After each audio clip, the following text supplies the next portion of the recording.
So we have Gaurav. It's my pleasure to introduce our speaker today, Gaurav Sahni. He is a passionate public policy enthusiast with a deep-rooted experience in climate resilience, rural development, and community-driven solutions.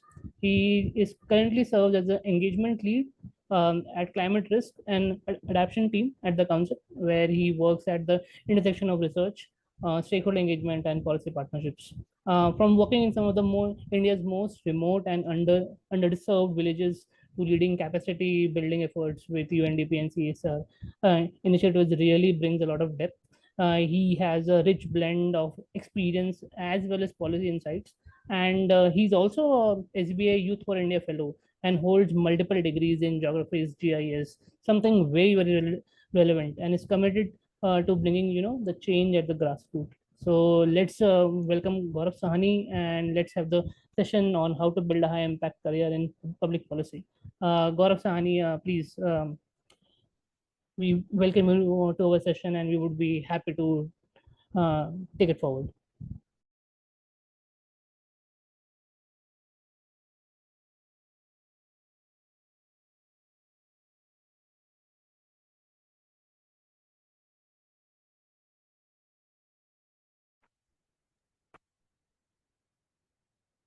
Hi, Gaurav. I Am would I be audible? sharing the screen, sharing the presentation. Yeah.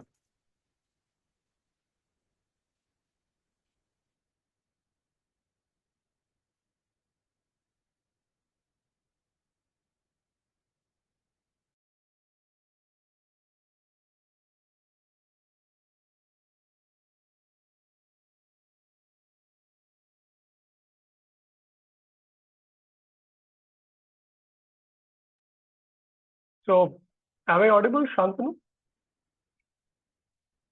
Loud and clear. Yes, Gaurav. Yeah. Perfect. So, by the time the presentation is on the screen, so I guess it's already there. Great.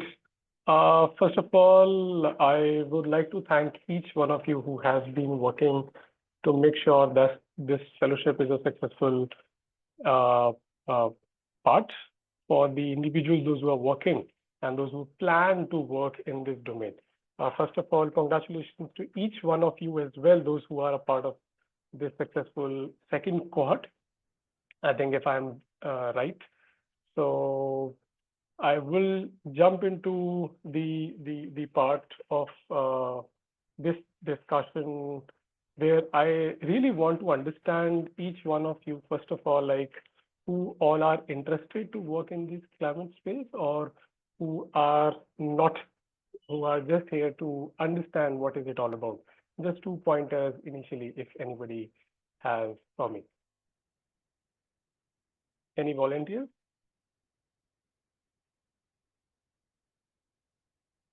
No? Uh, yes, sir. I want to speak. Yes, sir. Recently, I have completed my post-graduation in public policy, and climate space is something I'm really looking forward, especially in climate finance and ESG. So it's a very good opportunity to associate with all of you, and I'm looking forward to excel my career in climate domain. Priorly, I had experience on livelihood and governance with Akdarshak and Salam Mumbai. Now I'm looking forward in climate space. Perfect. Thanks, Nikhil. Any other volunteer?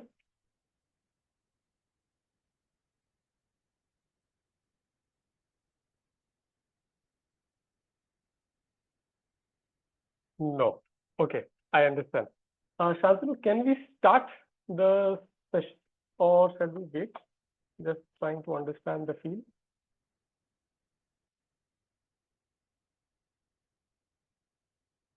Sorry, Gaurav. Can you repeat? Your voice was breaking. So I said, can we start or I think some Yeah, lag we is can there. start. We can can start. continue, right? Yeah, we Shall can continue. we shall not wait as well? No, we can continue. Yeah. Okay, perfect. Thank you. So at the outset, I'll just, initiate on this one next enter, please. With this thought, which Nikhil has said, I really want to focus, make sure that your focus is on the left-hand side of the screen, where the three gears are present. Exactly, this highlighted part. which usually talk about three components over here, which is sincerity, persistence, and exploration. I intentionally and kept a lot of efforts to make sure that these three words are present here, because as per my understanding, those which is working in this domain, and I've been seeing a lot of interactions, deliberations, and very high-level strategic discussions, where sincerity in one's effort is primarily most important part. That's why it comes to the first gear on this image. The second one is the persistence, which makes sure the sincerity and the exploration is continuity in our aspects. And the third one is exploration, which is actually the curiosity of oneself, which who wants to work in this domain, and what is the new part, and what is the everyday task which one is going through. So I guess that's why I wanted to make sure that the focus is over there.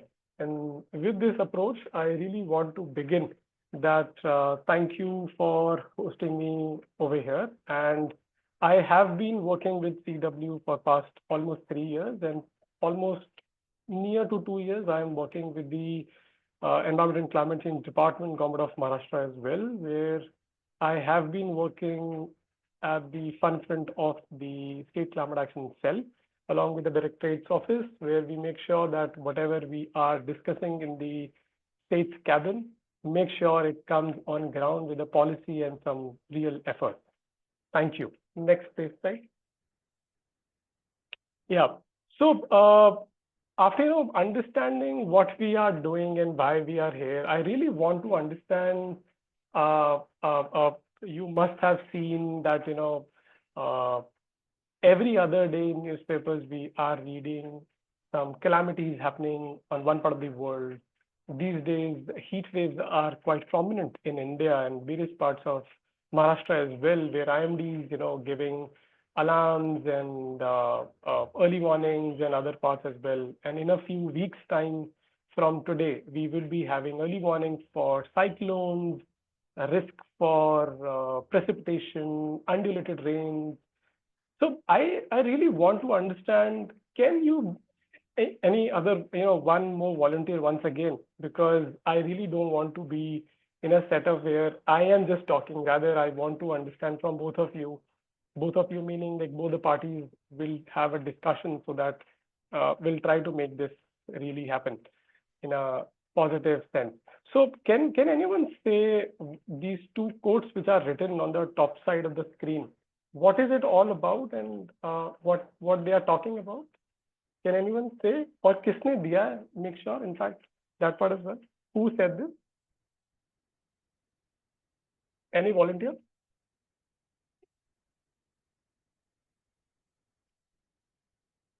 No. Okay. Dhruv I has- understand the speed. Yeah, please go ahead. So I'm not sure who said this, but I'll read it anyway. We are the first generation to feel the impact of climate change, and the last that can do something about it. And the truth is, we have been poor custodians of our fragile home. Today, the Earth is facing a triple planetary crisis. So, who gave these statements or the quotes, if I may ask? Which brother? Right? Don't Google it right now. There's no point in that. The agenda is basically to make sure that we are here with our mind and body present as well.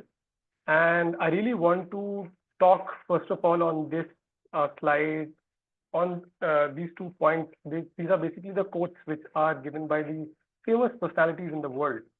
And I really want to take a screenshot of these slides, this particular slide, so that the moment you'll go back and try to search who has said these things.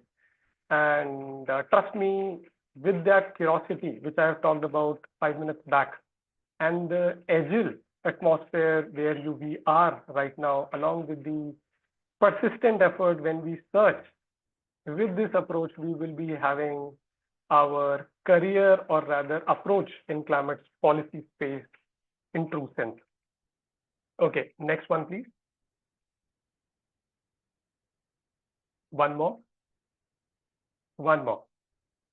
Thank you. Can you guys see what these three, what on earth cartoon says right now?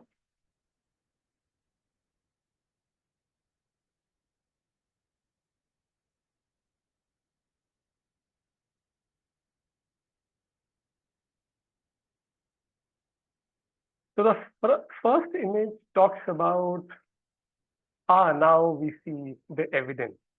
It is basically talking about the IPCC AF 1, 2, 3, 4, 5, and 6 reports, which is talking about the adaptation and mitigation related targets, how countries need to delve into it. So just a thought so that your focus is also on the screen, not haywire. Second one is also talking about the same aspect, but from an Indian perspective, where the present government has given mission life, talks about on that. The third one, the India recently hosted G20 summit, and the agenda was to have sustainable finance, but I guess we are still lacking on a major chunk, but sooner or later we will try to understand on this part. So most of you hardly know about me. I guess one gentleman has just introduced me and you all are here like, okay, koi banda aake badi badi baatein karega. But I just want to tell you guys that I started my career in climate or policy space somewhere in 2017, where when I was Youth for India fellow, I was working with an NGO called BIAF in Champawat, Uttarakhand, in the Shivalik Himalayas, where one day in the field incursion, I found that I was visiting various villages, what are the problems these particular districts have, and we have to come up with one solution. So when I was doing that, I happened to find a village which was almost at the top side of the hillock.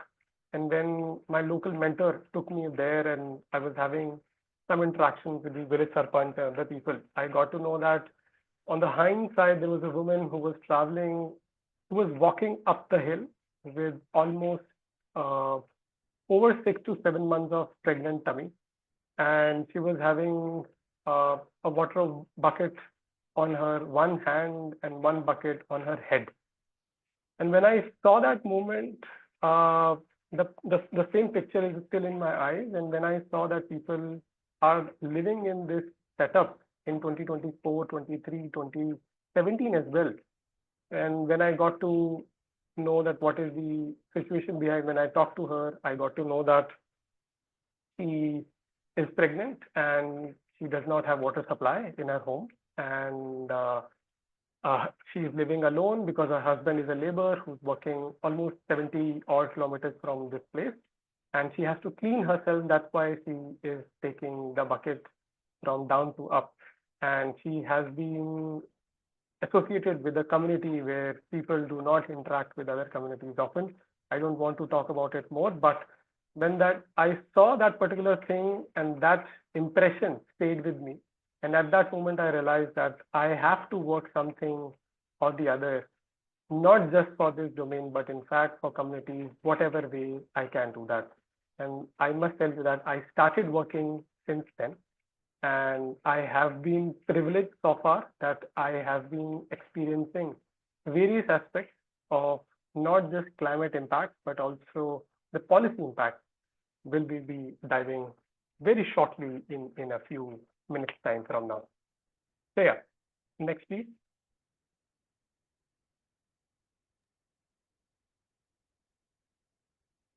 Johnson, next slide.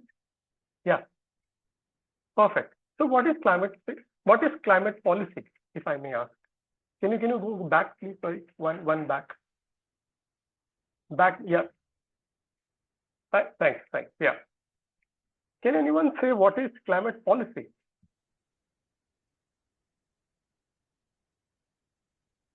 Anyone volunteer? I would appreciate that. Okay, no point. So climate policy is basically a law, a program, or a government resolution which usually talks about how the climate extremes are affecting and what can we do.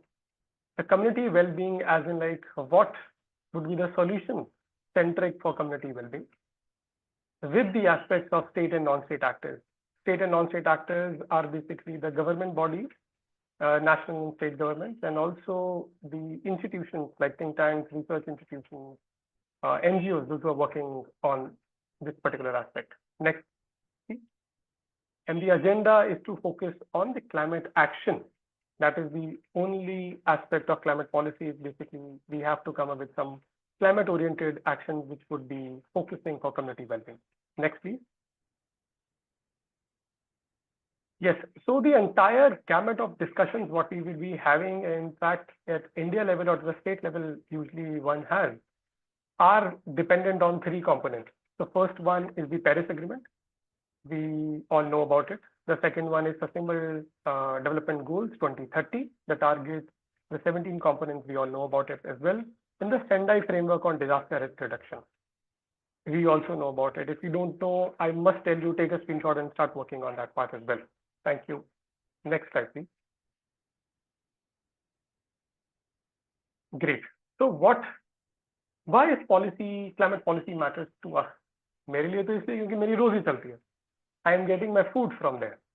What about you guys, or a person, those who are living at the hinder side of the Mumbai, or 100 kilometers from Mumbai, or 500 kilometers from Mumbai? उनके लिए क्या important? Next, please. It's basically to understand or link it with the international commitment. International commitment, state does not do that. India does it. Hence, India needs to comply with the international commitments because they are signatory to that as well.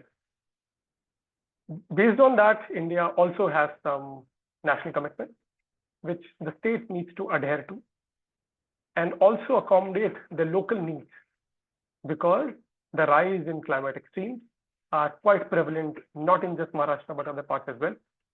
And the resources are scarce in terms of finances, in terms of other components, in terms of capacity, in terms of capabilities, in terms of learning, in terms of IEC materials, all those parts as well. Next, please. To understand the extreme heat, the heat waves, the flood and cyclone, the forest fire, it is not just about one component or one part of the city, state, rather the entire country, with all the gamut of problems or the challenges which one is facing. Next. And also to understand about the vulnerable sectors across the supply chain, across the streamlines which are affecting. And for what? Next. To save lives and resources, to make sure that if something happens, we need to build back better. So the entire climate policy matters to this particular one. Next one, please. Perfect. So I think we are on time and a lot of you are already slept. So I really want to make sure that you will understand what are the different levers, gears, or basically screws a particular work order or the streamline has in the supply chain of climate policy. So to understand this, the career in climate policy, so you can say that this particular section or the slide does not talk just about the career growth, rather it talks about make sure that climate policy or a particular climate change related aspect or a public policy is on ground with some real actionable strategies. So the first one is the government, which is the center core pillar, which makes sure that whatever one particular is doing at a state level or a national level will be aligned through a government order. If it is not like that, then what happens? Then we would be working or we would be seeing some changes in some part of the city, state, district, but not as a holistic. But are we able to achieve the otherwise? Not really. And I'm not the right person to comment, but at least we are targeting can be seen or can be leveraged with that. So to make sure the government is working or the orders what they are making or they are devising are on track. So for that, they have policy advisory, they have consultants, they have think tanks. So I just want to say that over here, especially in the state of Maharashtra, Environment and Climate Change Department, I sit here. However, I am not from a government employee and my salary does not come from a government setup. But I represent CEEW, and CEEW has a dedicated representative in the Environment Department. Hence, that particular section is one of the most important part, because everything goes from the center, that is the core. The next one is the international organization. The UN and the multilateral financial and other institutions, those are working various parts. For that particular component, various embassies are also working. So we are, one part, we are also working with the British High Commission. We can also work with the Danish component, embassies or high commissions, or, their consulates.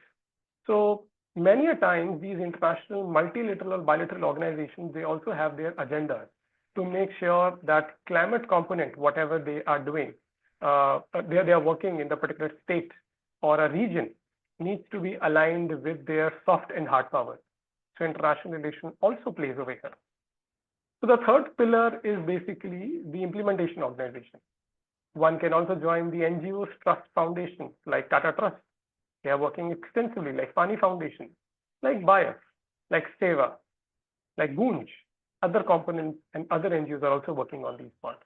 Research and academic institutions are also driving these levers. Like IIT Bombay has some accredited facilities and centers. Likewise, DSC programs have also some funding, district level, state level initiatives. In fact, national level components are also working on this. And if I'm not wrong, Nikhil has, raised here, he has some interest in ESG. So one of the final, I'll say the cover, which is the crust of this particular diagram, which talks about the outer layer, that is the private sector. It is able to work basis the directives and directions which the core is set up, usually, or setting it up. Many a times private also try to find their own path with some SEBI or RBI or other related mandates. Like the ESG is there, BRSR norms are there, some compliance mechanism is there, various consulting decarbonization, some climate risk verticals are there, like Dalberg are working, like KPMG teams are working, not just in Maharashtra or Mumbai, but other parts as well. Next one, please. Okay, to understand the career path, I guess you all have the focus on the screen.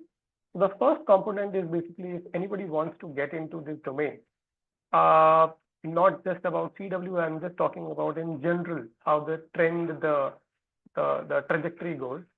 So it basically starts with the intern, consultant and analyst. Many a times, if one is fresher, usually cannot be accommodated by a particular institution or agency because they do have some trust issues and they do not want to spend some time on that individual. Hence, approaching with intern can also be a best part of it.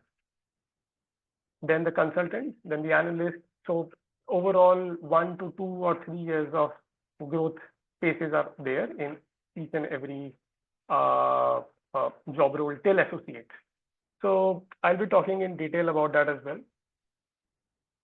The second group is the lead or the manager or the senior lead or the senior manager, which are basically a mid-senior level role. And the final group is basically the fellow or director usually has, or senior fellow or senior director usually the agencies or the companies have. So if I would also like to give you some financial figures, so the initial first column, which is the intern, consultant, analyst, associate role. So it varies from agency to agency, region to region, company to company, and role to role as well. So it starts from 10,000 to up to ₹1 lakh of rupees per month salary, or up to 1.25 in some cases.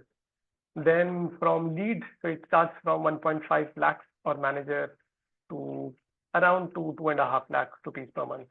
And for a fellow or a director, it starts from near 3 lakh to over 6-7 lakh or even higher sometimes, depending on the geography one is placed. So the darker the column, heavier the pocket. The lighter the column, lighter the pocket, but heavier the responsibility in terms of implementation. And the darker the pocket, and heavier the responsibility in thinking or make sure the things are moving. Next one, please. Perfect. So a day in climate policy professional.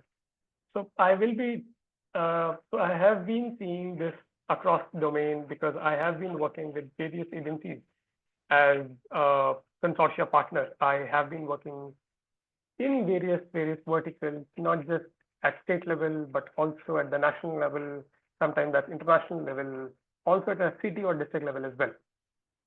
Next one. So the average day of a climate profession looks like this. And I'm not kidding. It is the harsh reality. When we start our career or when we start our day, anything or everything under the sun is the problem, many a time. It is just like consulting. Or like, Big Four consulting, the type of case studies which we are doing, more or less the same level. Next one. And beginning after some years, we are also at this level. Why? Because 2 years back, or in fact, when I was doing my master's or bachelor's, the discussions of climate policy or climate change vertical are not what we are doing or studying or giving solutions today. So after every 1 year, or rather after 6 months as well, the entire directives, principles, narratives have been changing. Hence, we are one should always be on her or his toes, so that one is upgrading his or her skills to make sure that we are not just stuck. Next one, please. And one fine day, or in fact, many times we have been asked, Gaurav, what do you think? Because many times this happens, and in fact, Sagar also knows about it, that many times the type of discussions what we have do or we are part of, they are actually the state policies or city policies or some directives. So many times if we are not well read, if we are not well having great knowledge or does not know how to speak with diplomacy and bureaucracy, because we have to deal with all these components on a daily basis. So there is a challenge for that too. And understanding the entire component. Next slide, please. We are like this. Yeah. So the engagement cycle is focusing on these 3 components. So the everyday engagement, as I mentioned, it is firefighting. Firefighting not for all professionals, but at least for myself, because I have been working as entire discussions or state level policies, district level policies, and other engagements as well. And I am the only one who sits in the state. So a lot of things we have to respond to the Lok Sabha questions, Rajya Sabha questions, the state assembly questions as well pertaining to climate change. So we have to delve understanding of all those components as well. So the strategy building, as I mentioned, that many a times it happens that whatever discussions we have, that is the state or city or district level strategies many a times. Hence, the guiding documents and presentations are the key points for that, because whatever we are talking, whatever we are discussing are one of the major components of that too. And many times we feel that our own capacities and someone whom we are talking to, their capacity and capabilities are not up to the mark. Hence, we have to discuss or give points or solutions to make sure that if in one discussion I'm talking to the secretary of a particular department, likewise, 2 days back I was sitting in a discussion room, or in fact a boardroom where the chief secretary was present. And after 2 hours, I was sitting in a discussion where the secretary was present, and I was giving some points to the secretary. And after almost 20 minutes of that discussion, I was sitting with a director, so that whatever deliberations have happened, like how we have to delve at the grassroots. So these type of discussions, deliberations, usually one takes on regular basis, and this is what we usually work upon. Understanding the engagement for what is basically the citizen-centric engagement, and whatever we are doing is make sure that the mainstream is being done by addressing the policy consultations and public consultations, and make sure that citizen is the centric and it does not harm anyone or anyone at what level. Addressing the time frames, so at district, city, or granular level, granular is basically even more niche. So 1 to 2 year time frame is required. State level 1 to 3 years, national level 2 to 4 years. I can talk about it in detail on a bilateral discussions because I have been working in all three at present on over 4 projects. So, and many times these can go haywire because of various factors which are included.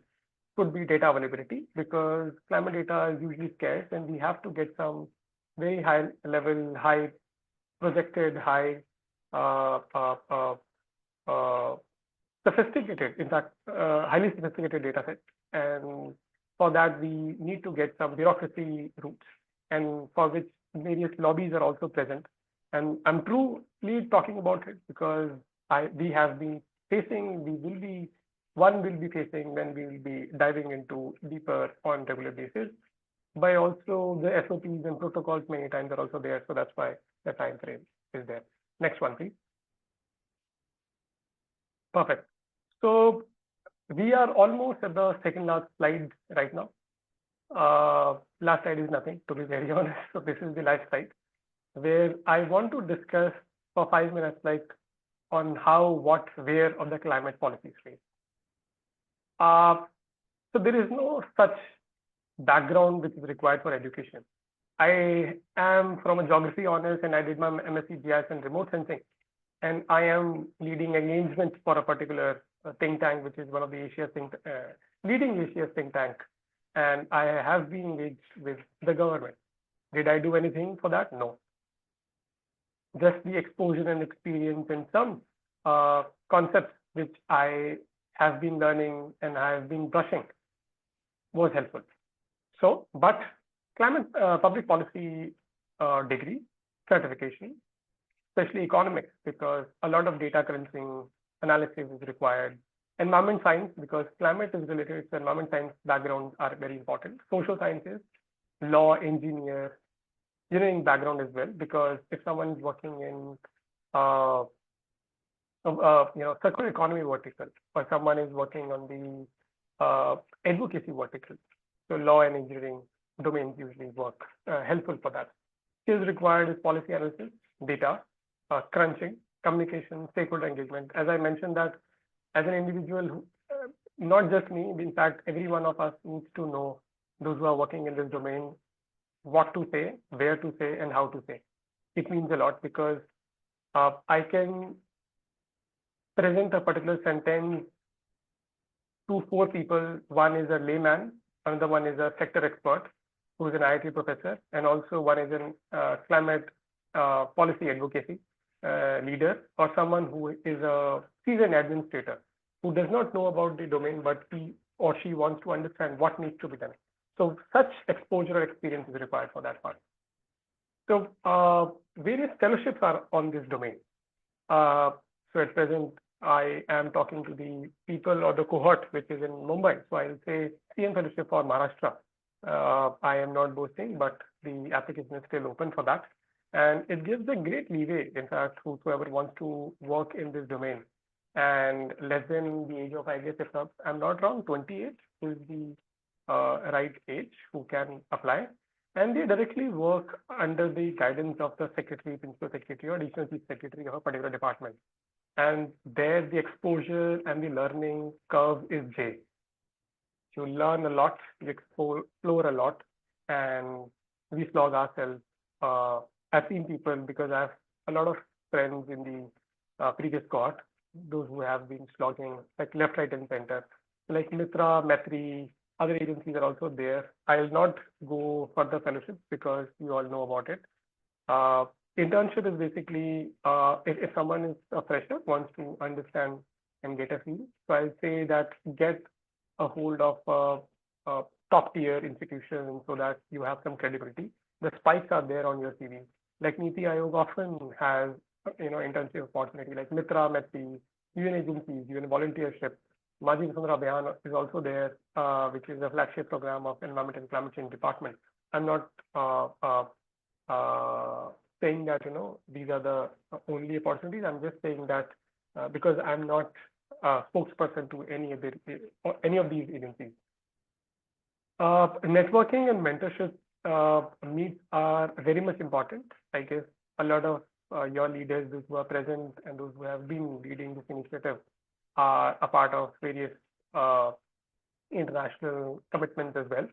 And you must be discussing with them on various fronts on regular basis. So what are the organizations those are working? So many a times, particular department or city or district also has some openings as a consultant. They pay well, sometimes yes, many times yes as well. CEEW, TERI, WRI, UNDP, UNEP, C40, EDS, CPI, they all are non-for-profit sector agencies, meaning they do not charge money from the government. They work on pro bono basis. Then there are CSR and climate sustainability roles, like SEVA, Shakti Foundation is what's there, Seva Bharat is there, Gram Vikas is there. It's a very niche organization working in, it's based in Odisha, working really great work on ground. MSSRF is there, and various others. These days, consulting roles are also very prominent, not just in the state, in fact, across the state, and in fact, international as well. Like Tony Blair institutions are there, KPMG, EY, Bain, McKinsey, these are to hang. But one needs to understand that these agencies, those who are for profit and in fact consulting, they are a bit difficult to crack because they are very niche. They usually want a particular skill which is very niche, and they do not look for anything. And many a times they have referral programs. So across these organizations which I've mentioned, all these have great referral programs, and many times in climate and policy space, both the vertical, referral or references plays a critical role. I usually get cold emails, like spam emails as well. Don't do that. There is always an approach. Talk to that person first, and then approach, and then send an email. I would suggest that's the right opportunity or way, so that someone is not like, why, like, dear XYZ, send to all. All team members have been receiving this email. So this is just a spam email. So if anybody wants to know about more in detail, I'm happy to accommodate discussions. Next one, please. This is just one component of my work which I started working with, and I'm happy to hear questions and would be able to give answers, whatever I will be knowing. And one last thing, the views which I've given are personal, are not associated with any agency, group, or body. Thank you. Thank you, Gaurav. This was really amazing. I believe our cohort would have really enjoyed it, have got a lot of insights. Being a part of management consulting and being a part of sustainability during my PhD, I really could relate to what you were saying, because I have also held a national consultancy project in decarbonization, and these skill sets or these things are really on dot. So quickly jumping into a Q&A, guys, I will take with the time that we have, I think we will take 2 questions. So can we have 1 question from the cohort? I think Induja has raised her hand. We were good to go with Induja. Yeah. Am I audible? Loud and clear. Okay. Hi. So I really liked your hi Gaurav. I really liked your session. I just have one doubt. I didn't actually understand when you said that. I understood this part that you do not get your salary from government, but you work with them. But you told that CEEW has a representative in government. So can you explain that part? So many times what happens is, so presently I am working on the State Action Plan on Climate Change of Maharashtra. So CEEW is devising that particular policy for the state. And so the then Additional Chief Secretary has requested that we need a person who can handle engagement at the government level and at the private level as well, because a lot of consultations, engagement, discussion, deliberations are required. Hence, I was hired and I was put up there. So this is just a part. And many a times what happens is these consulting wings, as the part of management consulting, Shubh has explained that, many a times what happens is the consulting organizations have a PMU, project management unit. So they usually sit with the government in their offices, have their team, and not on their payroll, but they guide them. They support them. They make sure that they have been hearing, understanding, giving solutions on each and every day, on each and every discussion, on each and every time that is required. So these type of discussions, deliberations are there. So it is a positive point, not just for the government, because it is a give and take relationship. It is a symbiotic relationship where we are also learning and we are also getting. The exposure is very wide. The exposure is huge, I must say. And the learning curve is also huge, because one fine day we are sitting in a discussion where the Secretary MOFCC is present, and the other hand we are talking to a villager who has come from Vidarbha, he or she talking about their problem. I hope I was able to be justice. Yeah, thank you. That was some really on dot insights. So I think we would go with Dhruv Gala. Dhruv, next to you. Thank you. Thanks for the session, Gaurav. It was quite insightful. What I would like to ask you is, I have been a consultant, and the worst thing I feel about my projects is if it's not executional and it's just about giving frameworks or giving them ideas. So how much of the policy jobs is revolving more towards is giving ideas to someone so that they'll implement it, or just laying out a framework? And as I see, you do a lot of execution as well, at least you go to the ground also. So what would be the split, and how would you know if before getting into some job in policy if you would be more towards the execution part or which part you will be dealing with? So to respond to this growth, there are various aspects to it. First one is a think tank usually does not implement the project. That is for sure. The basic role of a think tank is to make sure that the frameworks have been decided, the solutions have been given to the government, and whatever the government takes would be, they have to take it further. So that is point one. Many times NGOs are there which handholds, which basically takes the responsibility from the government and think tank that, okay, give me the problem, I will work on the ground. So like previous to this job, I was working with an NGO called Gram Vikas. There I was working with Ministry of Tribal Affairs project, UNDP, UNEP, CSR funds and all that, Melinda Gates Foundation, USA, blah, blah, blah, blah, to make sure that the particular village, hamlet, GP has sustainable water solutions. It's basically with one component, with one approach, we used to make sure that that particular village, hamlet will be having sustainable water supply for at least a decade. So this type of solutions are implementable solutions.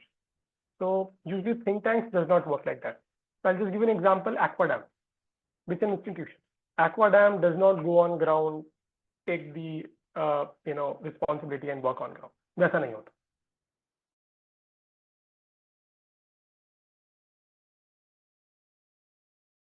There are different ways. So agencies, institutions work on that part.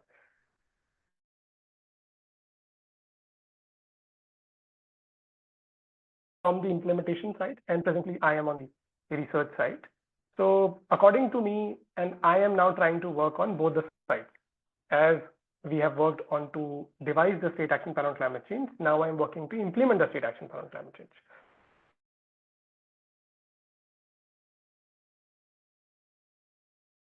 Also being implemented. The responsibilities or the needs and the requirements are also being taken care of while drafting the plan. So both the ways. Oh, thank you so much. I believe that was some of the real insights which would really help our cohort. Gaurav, I would like to thank you so much for spending your valuable time and giving so much insights to the cohort and to us. It really means a lot to the Global Shapers community. If we can have everyone's camera on, we could take a group photo. Shantanu would be executing that, and we can, keep this memory and cherish, and the cohort can in future request your guidance whenever possible. I would really thankful. In fact, I am grateful for this opportunity that the cohort has called me over, and to make sure that whatever I am working on, I am able to say, or in fact, if something I would able to benefit or beneficial for, I would be grateful for that too.